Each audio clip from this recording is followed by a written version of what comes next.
Welcome to this transatlantic webinar on populist trends across the Atlantic, co-organized by the America-Europe Youth Forum, the America-Europe Fund, and the Leuven Centre for Global Governance Studies at KU Leuven. My name is Jan Wouters. I'm a Jean Monnet Chair and Professor of International Law at the University of Leuven in Belgium, and I'm very happy to welcome you here and say a few introductory words. Before introducing the other colleagues here in the event, I would like to say a few words about the organizers. First of all, the America-Europe Youth Forum, which in a way is now kickstarting its events because it's the very first event that they organize. We have two founding members of this America-Europe Youth Forum with us today, and I will introduce you immediately to them. It's an initiative together with the America-Europe Fund, which aims to bring together students from both sides of the Atlantic to engage in dialogue on political and social issues and forge solutions for the future. How will they do that? Through webinars, organized debates, research, and that's the way in which the AEYF seeks to promote friendly relations and scholarly engagement on timely issues between the future global leaders. There is a steering committee, and that will partner with other student organizations in Belgium, Europe, and the United States to incorporate a youth dimension in all these activities. And so I would warmly call upon anybody who is following this webinar and who is interested in teaming up with the America-Europe Youth Forum to please tell us and express your interest. The America-Europe Fund is a fund established 2 years ago at KU Leuven to support academic cooperation, exchanges, programs, and research at our university in Leuven, but aimed really to strengthening comparative knowledge between American and European societies. And the Leuven Centre for Global Governance Studies, of which I have the honor of being a director, is a KU Leuven Centre of Excellence and a Jean Monnet Centre of Excellence, focusing on various themes of global governance from an interdisciplinary perspective. Now, let me quickly introduce the persons in the webinar. That's first of all, our colleague from the United States, Professor Douglas Harris, who is a professor of political science at Loyola University, Maryland, where he teaches courses on American politics, congressional elections, media, and politics. He has a very, very distinguished track record in terms of publications. He has a very recent book, which he will definitely come back to. It's called At War with Government, How Conservatives Weaponized Distrust from Goldwater to Trump. Then we have Professor Kolja Raube, who is a senior member of our Leuven Centre and who is also an associate professor for European Studies at the Faculty of Social Sciences at KU Leuven. And Professor Raube has a really great, scientific knowledge on not just populism, but also on, the role of parliaments and the European Parliament in governance and global governance processes, on the rule of law, on human rights, and many, many more issues. Then we have the two founding members of the America-Europe Youth Forum with us, who is first of all Alexandra Smith. Alexandra is currently a master's student in the European Studies program at KU Leuven, is studying in Leuven with a Belgian-American Educational Foundation scholarship. Apart from many other things, Alexandra also graduated from Loyola University, Maryland. And then last but not least, we have Eva Rito Silva, who is also a co-founder of this America-Europe Youth Forum. And he's currently, and also next academic year, a master's student in the European Studies program at KU Leuven. So I'm going to hand over right now to the two co-founders of the America-Europe Youth Forum. Over to you, Alexandra and Eva Rito. Thank you, Professor Wouters, and thank you everyone for being here today. So we're going to start the webinar with about 10 minutes from both presenters on their view of the populist trends in the US and the EU. We want this to be a transatlantic dialogue on their perspectives and also on possible solutions moving forward. So first, I'll turn to Professor Harris from Loyola to give his perspective from the United States. Thank you. Thanks so much for inviting me today to talk about populism in the United States. When Alexis de Tocqueville visited the United States in the early 1830s, he noted not only that the principle of sovereignty of the people was unrivaled in the US, and as a result, in his words, the democratic force spreads freely and arrives without impediment at its most remote consequences, but also that the majority was potentially tyrannical. Alarmed, he thought it impious to believe that a people has a right to do whatsoever it pleases.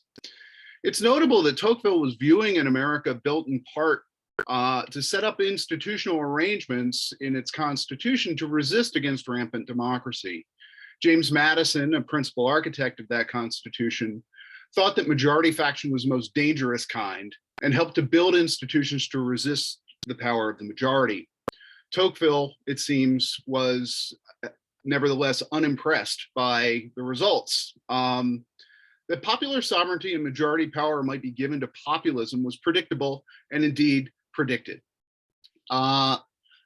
Populism as a concept has been quite flexible and has been used to describe many different movements throughout American political history.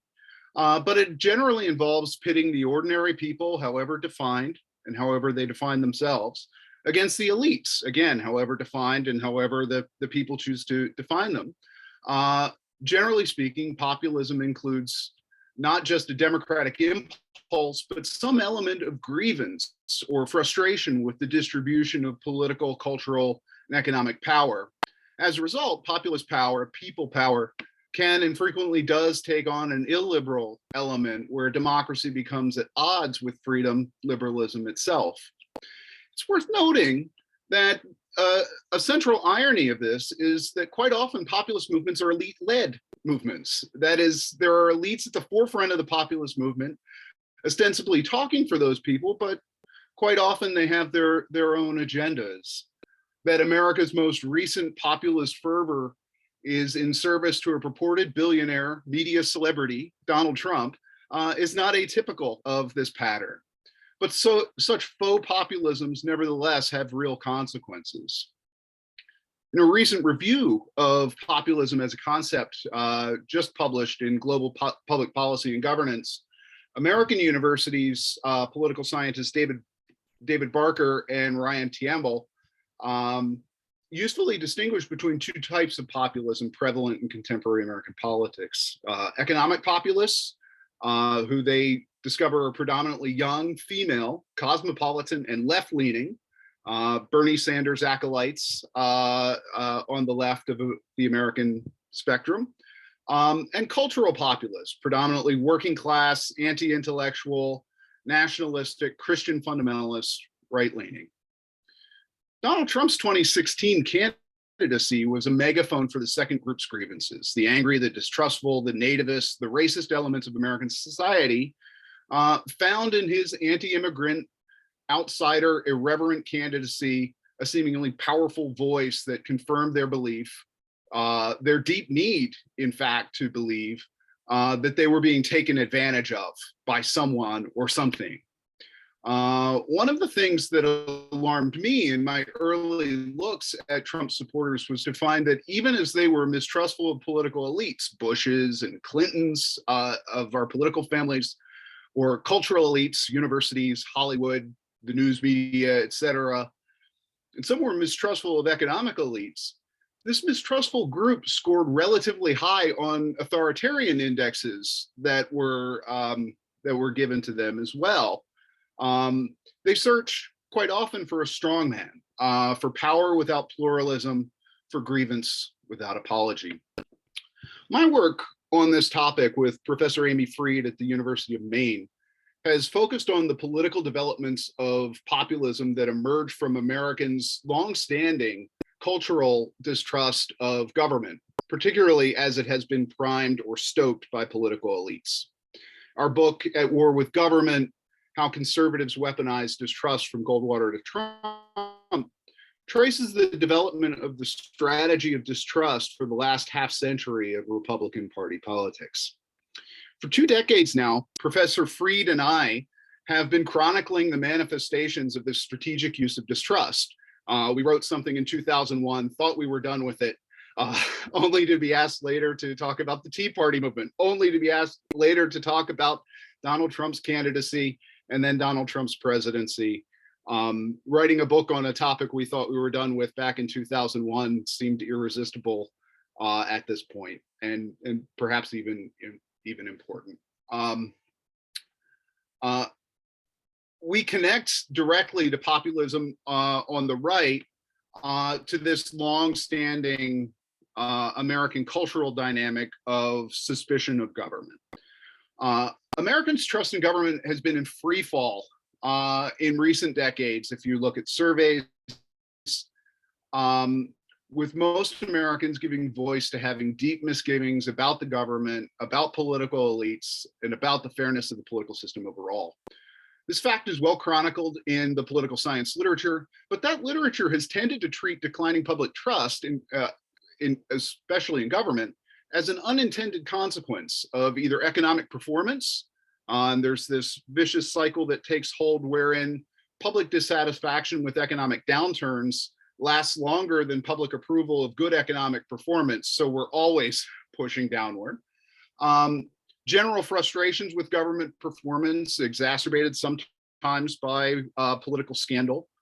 And the negativity of the national media, particularly as aggrieved citizens seek out the angry media voices with whom they already agree. Not arguing with any of these points, Professor Fried and I sought to add another perspective to that literature on declining trust, namely that the rising levels of distrust have been the result of an overt strategy to undermine public confidence in the political system. It's important to note we are saying more than just Democrats are pro-government and Republicans are for less government. Indeed, we see this as more strategic than ideological for 3 big reasons. First, in broad historical perspective, the Republican Party was once the party of big government. And they switched on these questions at key points in history, generally when Democrats sought to expand the power of the state in the New Deal and the Great Society, for example. 2, Republicans are not anti-government across the board, but are only selectively so. Republicans fear big government when it's the domestic welfare state, but are nevertheless quite comfortable with the expanse of police power, military power, etc. And they're far from libertarian on social issues, as America has just been reminded.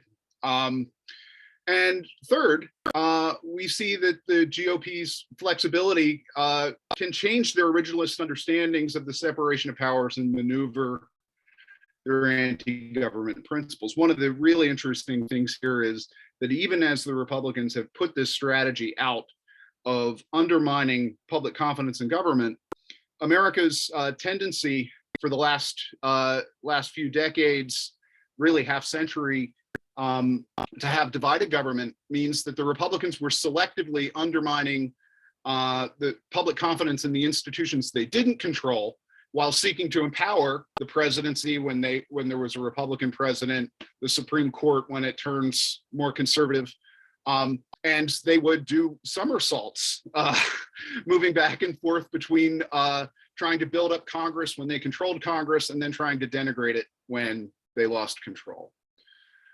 We argue that the political elites stoke this anti-government sentiment that exists in a dissatisfied populace and seeks to rouse this restive public to achieve 4 big aims. We call these our 4 strategies of distrust, or our 4 benefits of distrust that attend to the strategy.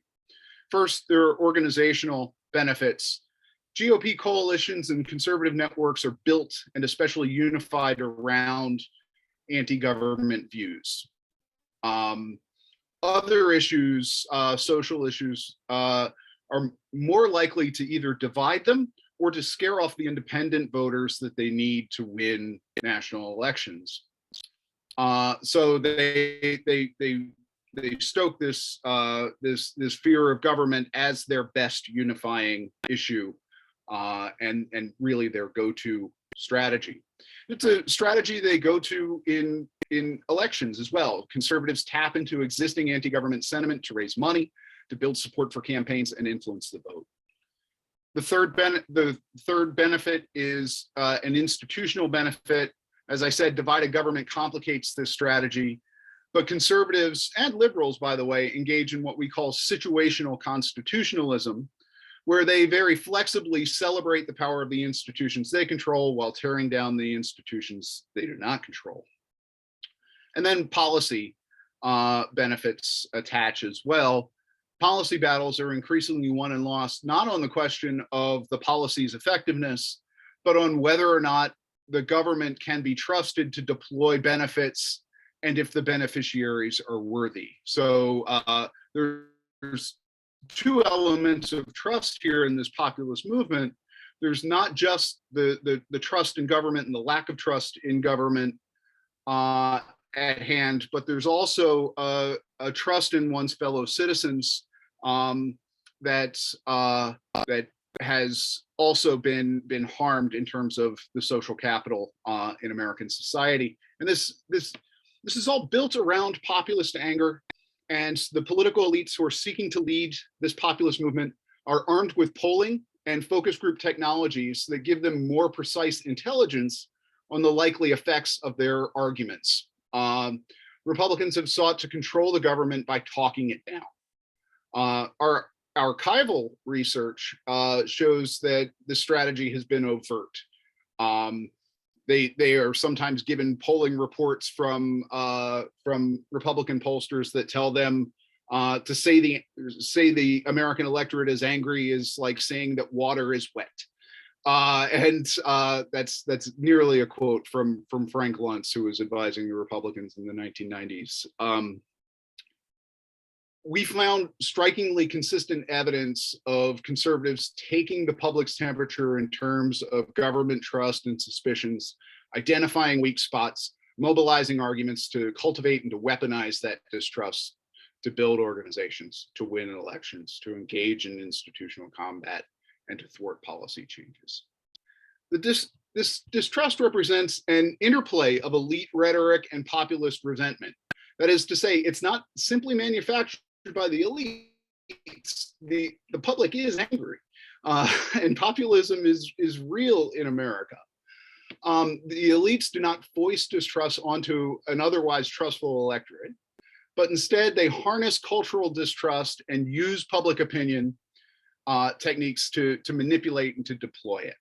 But the strategy also has its limits. One of the things that we've found over the last half century is that once distrust is deployed, political elites who use it can lose control of it, as the rest of the public is apt to turn on them and become suspicious of them as well. So we've seen multiple Republican leaders who would build their careers by energizing this distrust, only to have the public eventually become suspicious of their own leadership.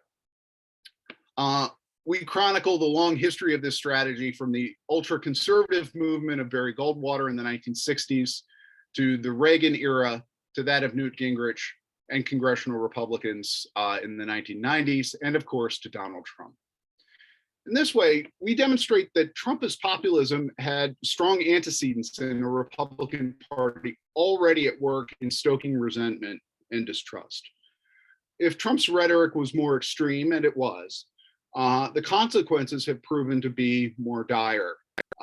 As the criminal trials and congressional investigations of January 6th continue to reveal, the strategy of stoking populist resentment and distrust has proven the most dangerous development to the American Republic in, I would argue, more than a century and a half. And a lot of it is built around this deep sense of dissatisfaction that I think has cultural, perhaps even individual and mass collective psychological roots in an America that has been promised a lot by virtue of our American dream, as we like to call it, and a dream that has been thwarted for one reason or another for many Americans. And that frustration, instead of leading to inward self-reflection, leads to an externalized anger and a hope that somebody is going to speak their grievance for them and lead them either back to an earlier point in time or lead them to a better cultural position, perhaps even through some quite dark and negative policy instruments. And I think I'll leave it there. Thank you very much. I think that gives a really good overview of the internal dynamics in the US that sort of provides this groundswell for populists to exploit the existing sentiments of people. And with that being said, because the political system is very different in Europe and perhaps trust in government is a bit higher, I will turn it over to Professor Raube to talk about the situation on populism in Europe. Thank you very much for the introduction, and thank you for being here. So I would like to start perhaps my intervention by saying that very much like Professor Harris did before, that obviously the definition of populist parties is essential in our understanding of what they are, what they represent, and to which degree this is also a self-understanding, a self-perception of these parties. In a way, obviously, we have the very straightforward definition of a populist party representing the real people, the majority of the people. And I think what by and large populist parties along that definition have in common is that they are pointing towards popular sovereignty, that they are trying to actually make a case that they represent the people as compared to others in their very own reflection of what they are standing for. So, for example, that they are organizing the people and not independent institutions, for example, courts, or for example, other institutional organizations which are foreseen by the political systems. So I think this is a commonality that we see, and this has to do, as I said before, with the idea of actually representing the real people. And it doesn't really matter how many the real people are, because in the narratives and in the discourse of populist parties, it is the majority, and that is what matters. It doesn't matter whether it's 25%, it's 30%. For them, it's simply the majority who they represent, and that also very strongly is actually coming to the fore in their chosen narratives and discourses. So I think, and I think that is also what Professor Harris said before.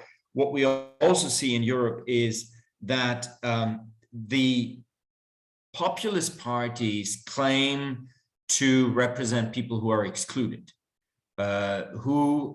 excluded from having access to where political decisions are being made, whether that's true or not, but that's a claim, right? That's a claim they make to actually represent excluded groups of the society.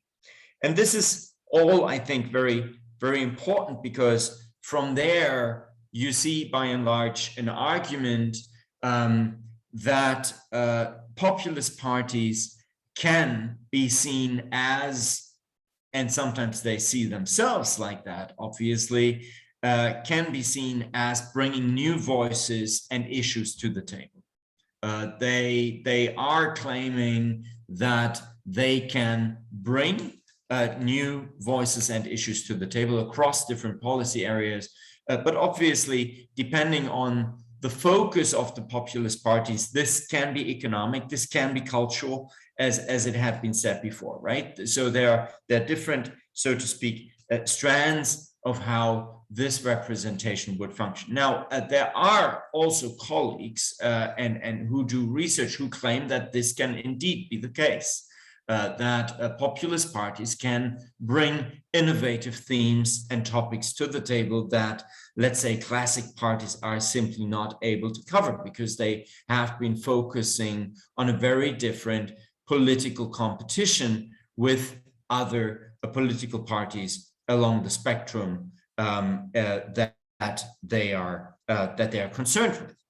So what is also interesting, I think, is that populist parties claim to be reform parties, that they claim to reform political systems by getting access for the real people to institutions that worked exclusively before. So they're claiming that they can actually bring more inclusivity to the table and that they can actually reform systems from within once they get access to power. A third point that in that sense is important is they need to be exceptional, though, because they don't want to tap into the problem of being accused of becoming parties like others. So they need to have a status of exceptionalism. And all of that, I think, is very interesting in the context of what we just heard, both in the US context, but also in the European context, if you think about it. I think one aspect that I would like to add for the European context is, of course, that we have very many different political systems in the European Union, where political populist parties have been coming to the fore, in some countries stronger than in others. And obviously, the latest example that probably was most lively with all of us was the presidential race in France, where it was predicted that it would become a very tight race in the second round of the presidential elections, and Marine Le Pen did not make it in the end. But we should then also make the link to the European institutions.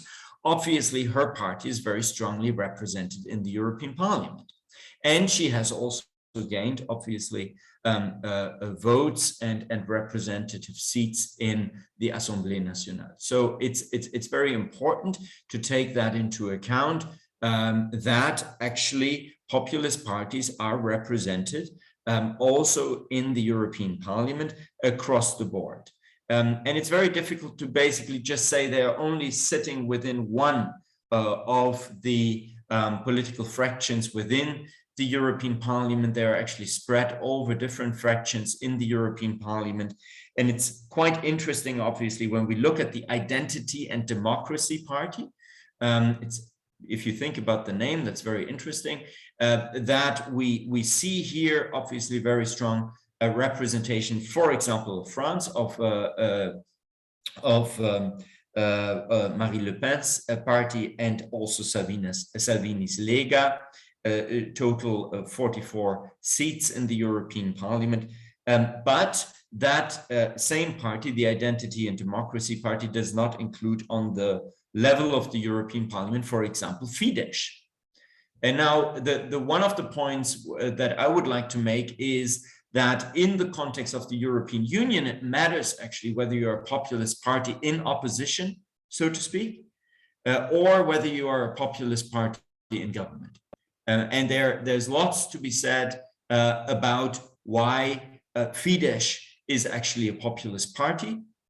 And I would like to basically say something about a second aspect that of populist parties that we haven't perhaps touched upon yet so much, but which I find very important. And this is coming out of the work of Ben Kroom and Alvaro Aliart at the Free University of Amsterdam, who basically say that we have to think about whether populist parties cannot also be anti-pluralist parties. And perhaps that's that's a definition that we should use in order to distinct more radical, let's say, populist parties from others, which can indeed be reformist parties.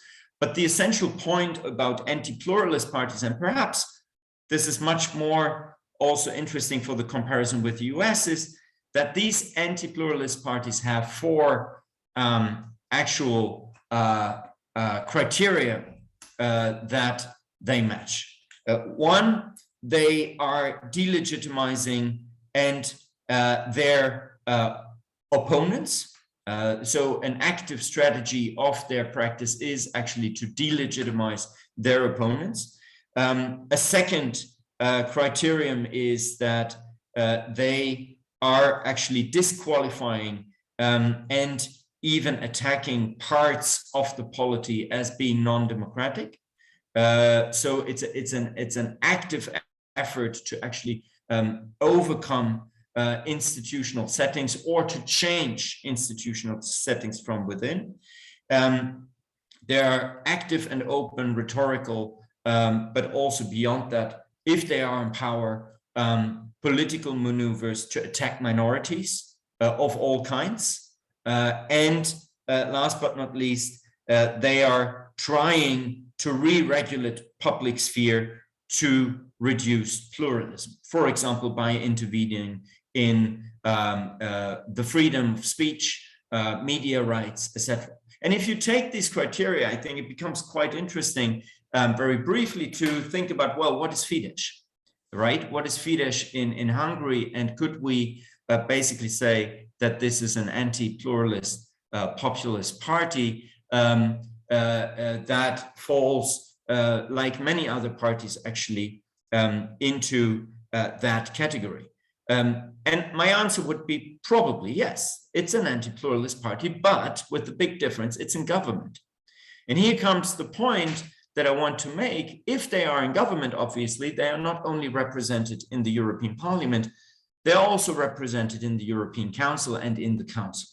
So this causes a problem for the European Union because basically this means that anti-democratic parties are within the democratic, let's say, core of the European Union's institution, the European Parliament on the one hand, but then also representing the governments, democratically elected governments, normally in the European Council and in the Council. And that adds a level of problematique to the representation of populist parties in the European Union. And this, and I will stop here, has policy implications.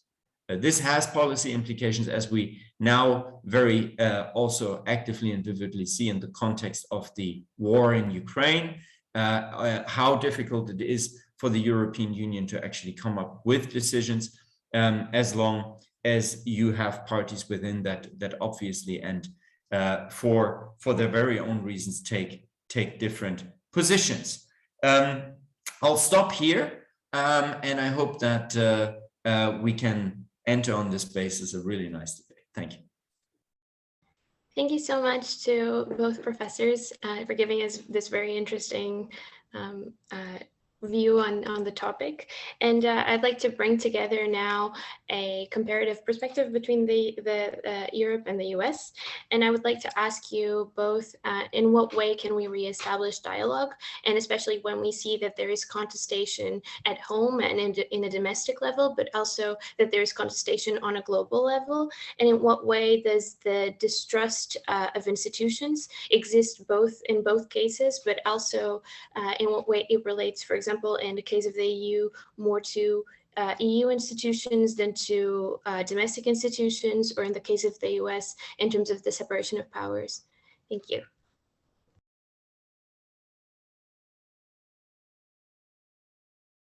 You want to go first, Professor Harris? Sure, happy to. I think this is an important question, and the first half of your question actually made me think of other elements of American right-wing populism and their distrust. That is, it's not just a distrust towards the domestic institutions of government, particularly the domestic institutions of government that are not controlled by politicians that they like, but there has been a longstanding mistrust of what is vaguely referred to as globalism, and a fear of international institutions, the UN and NATO.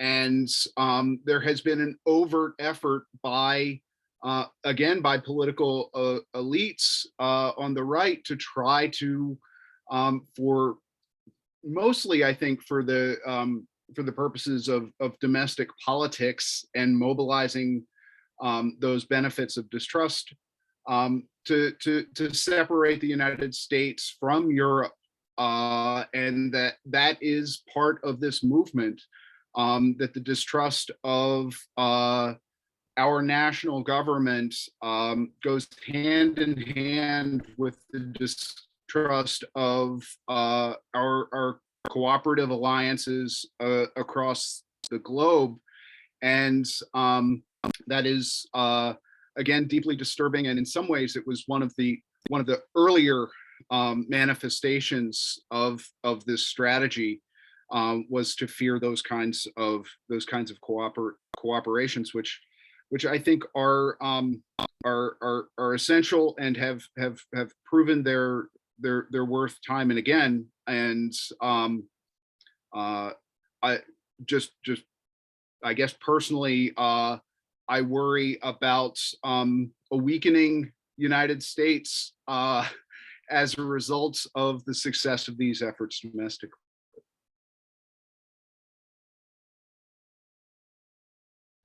Yeah, thank you very much for the question. I think it's a really important question, and I let me put it that way. And I think during the Trump administration, obviously, we saw that there was a lot of mistrust coming from Washington, D.C. towards the European Union, accusing also multilateral institutions in general, and the European Union being one of those multilateral institutions as actually not the way international politics should be conducted, actually asking to overcome multilateral cooperation and replace it by something else, much more interest-driven bilateral cooperation.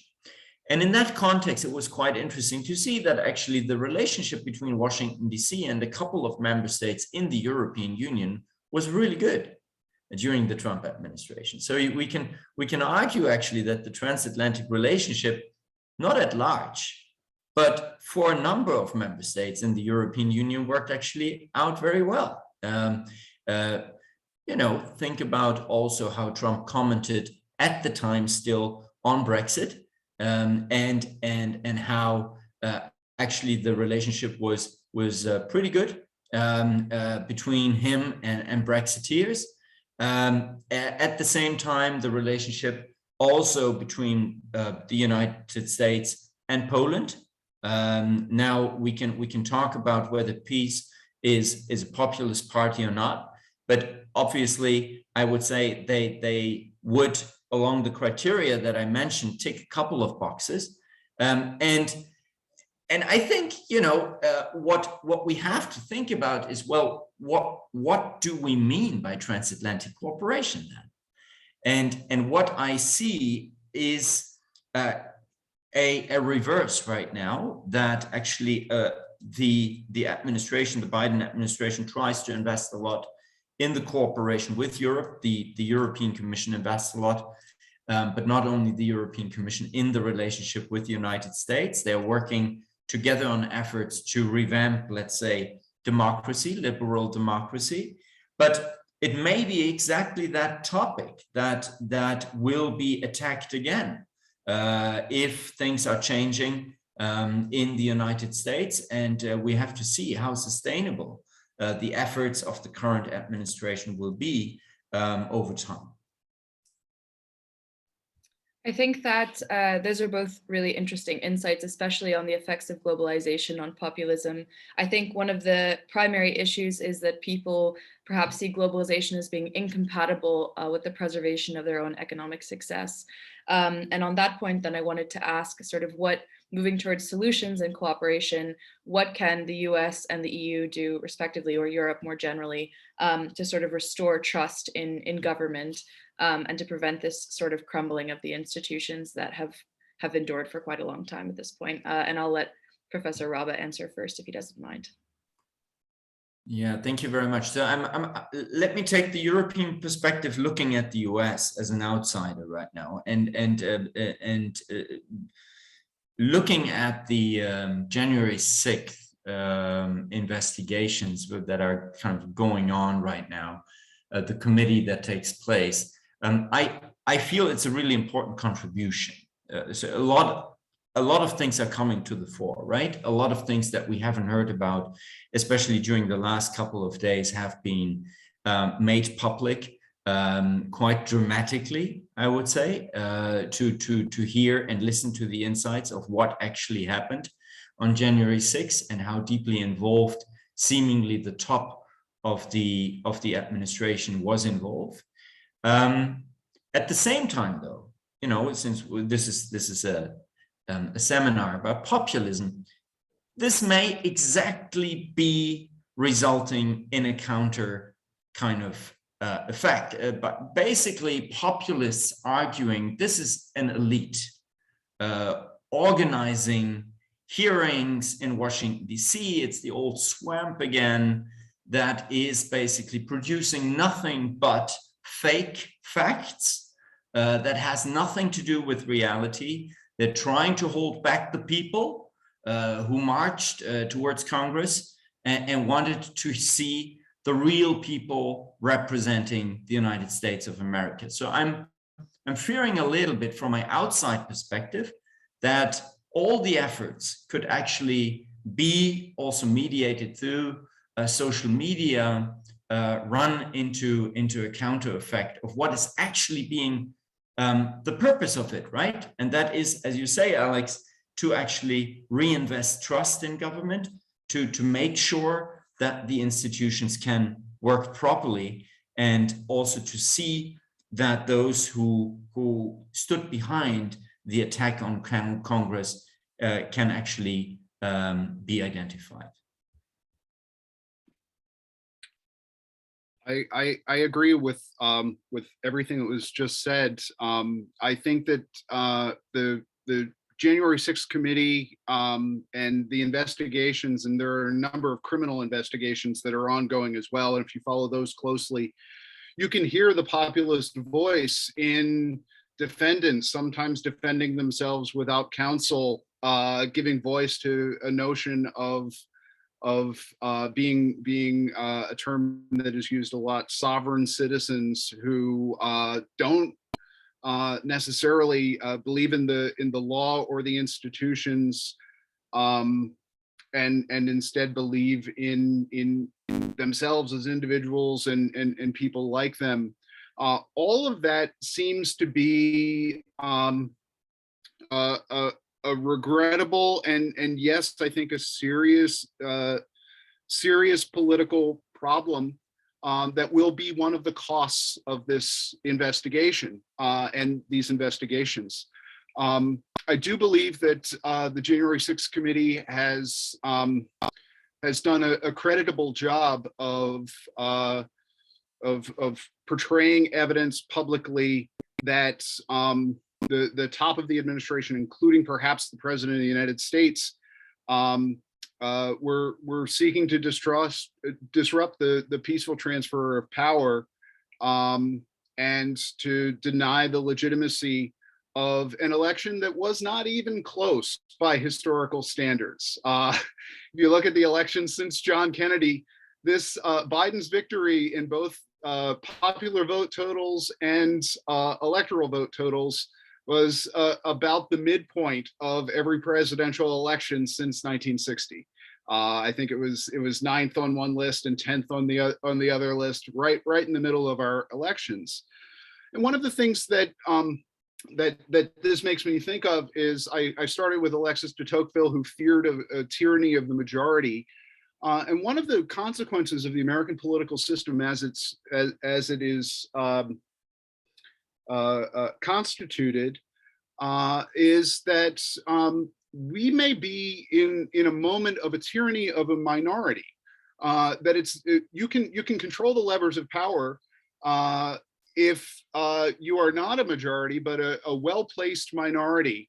The overrepresentation of some less populous states in the Senate, their overrepresentation in our electoral college means that the Republican Party in America right now can win nationally with 45% of the vote, and win every institution nationally with but 45% of the vote. One of the things about the Trumpist movement is that Trump's first term approval was lower than every president of the United States since Harry Truman. It was lower than Jimmy Carter by 5 points. That's a pretty remarkable fact, because from the perspective of his followers, populist followers, he is a political juggernaut. He has transformed a political system. But by most of the measures that we use in terms of popularity, Trump was far and away the weakest.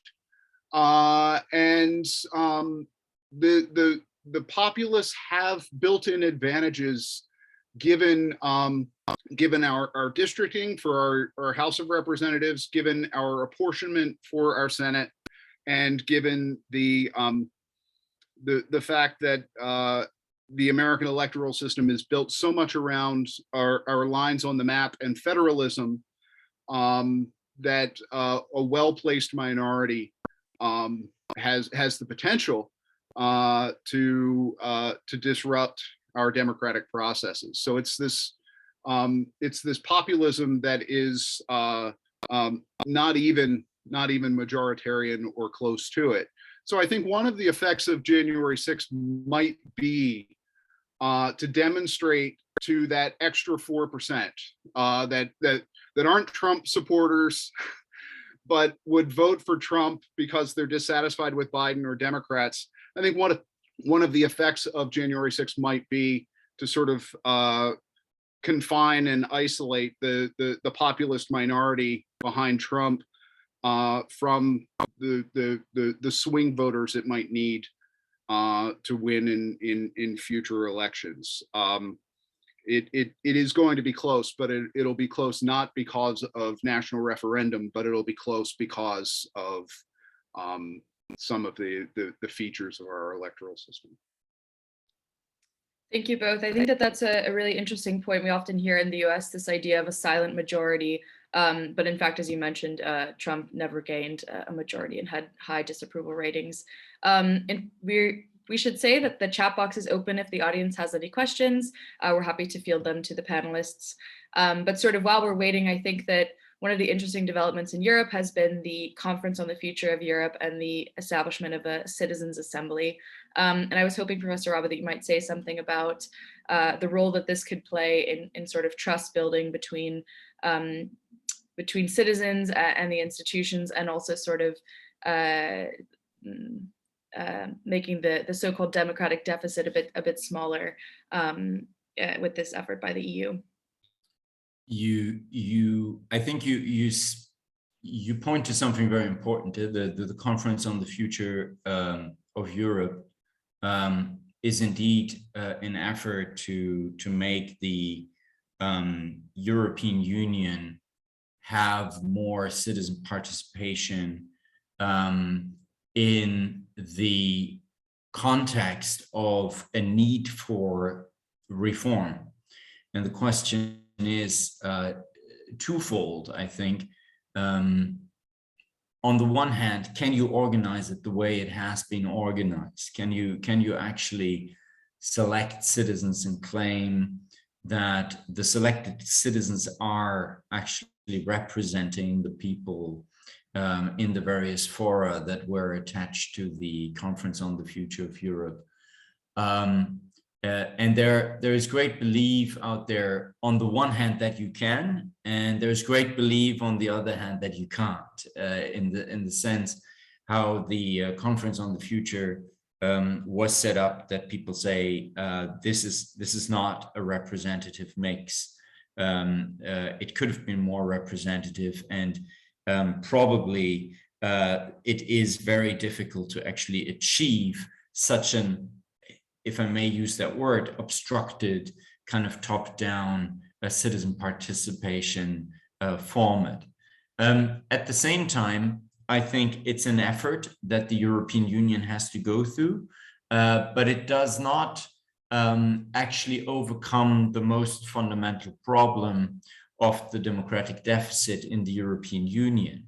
And that is that a lot of the issues, even though we see politicization of the European Union and European Union issues, that a lot of the issues that are being discussed in the context of European institutions still do not make it to national public spheres. And here, probably one of the most or more radical perhaps proposals would be to actually think about the role of national parliaments, and to think more about how national parliaments could generate such a public sphere around themselves, including national parliaments much more in the context of the European Union decision-making. It's a long debate, and there are many reasons why this has only been achieved to a certain degree. One of them is that there is an almost institutionalized rivalry between the European Parliament that sees itself as representing the citizens of the European Union versus national parliaments, where obviously the same citizens are represented, but on a different level. So this kind of question, I think we have to solve in the future, whether you can do the trick with citizen participation alone, or whether it needs actually additional forms of representative democracy in the European Union. Thank you. That was a very interesting point of view. I would like to direct a question to Professor Harris about the legitimacy of U.S. populist movements, and how this is also not just the people voting or defending these movements, but also how the politicians have a role in it, and how the transformation of a system comes from a systematic sort of lack of legitimacy that makes itself seen over time. Thank you.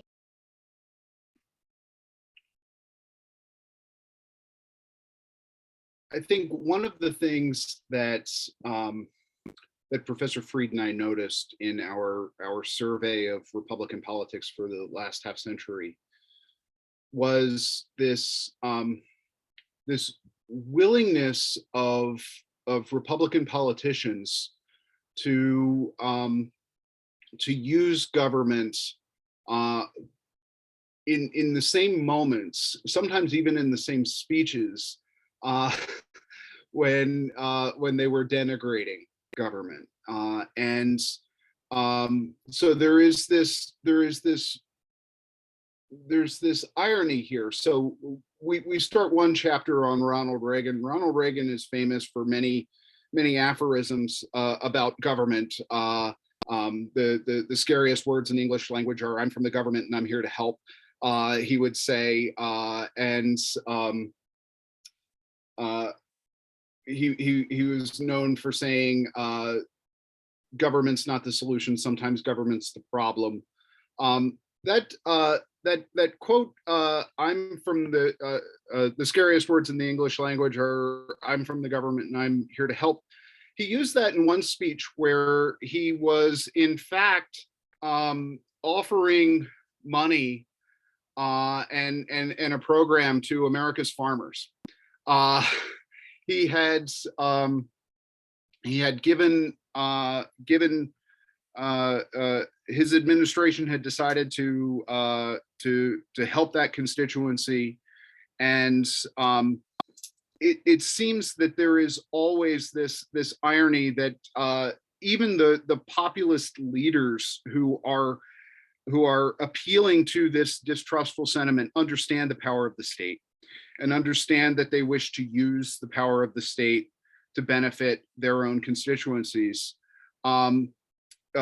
The United States federal budgetary deficit was extraordinarily large under Donald Trump. Our small government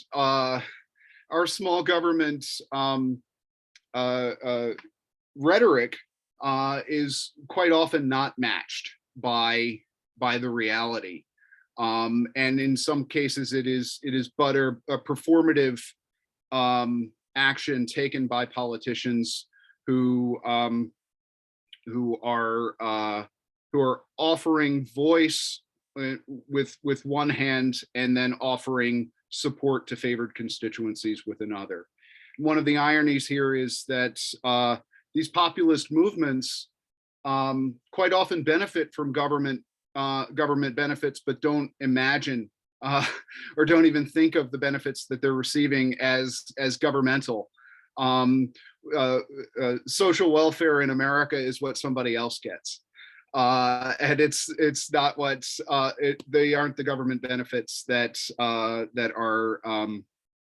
given to the people who think that they have made it on their own. Coming out of the pandemic, for example, we have a number of small businesses throughout America who benefited from loans from the national government. And I am quite confident that many of those organizations, some of which end up on the right wing in our interest group universe in Washington, still think of themselves as rugged individualists who made it on their own, but did receive much needed support, and probably deserve to get that support. The only irony is that they, in similar circumstances, they're quite willing ideologically to deny it to others. Thank you. And we have an audience question, which I'll pose to both of you, which also can be a sort of end point. So Thomas Vandenbosch is curious about the role of protest votes in populist parties by people who do not necessarily support the ideas of a populist party, but use it as a means to voice their grievances. This was something quite popular in the US during the Trump election. And he also asks whether increased means of public participation throughout the year, for example, via citizens' assemblies, as we mentioned, could perhaps thwart the rise of populism. So as a final note, I would ask that you both address this question. We'll start with Professor Raube, then Professor Harris, and then we'll invite Professor Wouters back for some closing remarks. Thank you very much, Alex. Yeah, I think it's obviously true that this can be observed. It is important for populist parties to be in the focus and to have, so to speak, the attention of the people who they want to address, right? In the end, it is about votes, it's about winning voters, and you need to make sure with all the means possible that you can put yourself into the limelight of the public discourse and the public sphere. So I think it's correct. I mean, in that sense, that it is very important for populist parties to choose also topics and votes to actually show very clear opposition to the, let's say, either coalition parties or the majority parties. I mean, depending on which system you are, it's a strategy to actually put yourself out there. On the second issue, I'm not sure whether the participation in citizens' assemblies is actually attracting exactly those people who are attracting by populist parties. I am wondering whether this could actually be researched. It would be interesting to do more research about that, to which degree actually the citizen assemblies have been representatively involving the voters of populist parties. If that was the case, I think there may be a chance that at least there is a new channelization of arguments via these citizens' assemblies, but I'm not sure whether it necessarily stops the movement and the attraction of populist parties. I'll say I am a firm believer in the right of protest and the right of individual expression, and that expression may appropriately take the form of a vote and a protest vote. I think I have some concerns about the way the American political system counts its votes, which exacerbates the importance of such protest votes. But we have some states, the state of Maine, for example, is now using ranked choice voting. I think ranked choice voting might be, as opposed to a single member plurality electoral system, a ranked choice voting system might be a very interesting way to hear the protest, but not waste the vote. Just to have voters be able to say, I would much rather, my first preference is to register this protest, but my vote should, if that doesn't elect a seat, it might be better off to choose this candidate rather than that candidate. And I think that there are ways that we could be better about hearing those protests, but still finding a way to govern thereafter.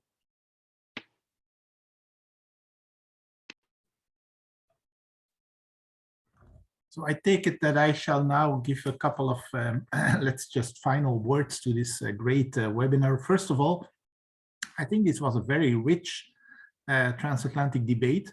I'm very grateful to our speakers and the moderators. And I should tell you, this is a good start, an excellent start. And I would also say just the very beginning of the future life of the America-Europe Youth Forum. And I wish the Youth Forum a very bright and long-lasting future. I should say also that we're already announcing our next webinar, because don't think that we're here in a holiday mood already at KU Leuven. That's not true. On the 26th of July, we will already host a next transatlantic webinar, which will be about American and European perspectives on the recent EPA judgment of the US Supreme Court. And it will feature Georgetown law professor Lisa Heinzerling, and from the European side, our colleague Dr. Hans Bruinings, who is the executive director of the European Environmental Agency. So this really promises to become, again, a very, very interesting webinar to which you are all kindly invited. So please stay tuned with the America-Europe Youth Forum, with the America-Europe Fund, and with the Leuven Centre for Global Governance Studies. Thank you very much and have a very, very good day. Thank you to everyone as well. Thank you. Bye-bye. Have a good day.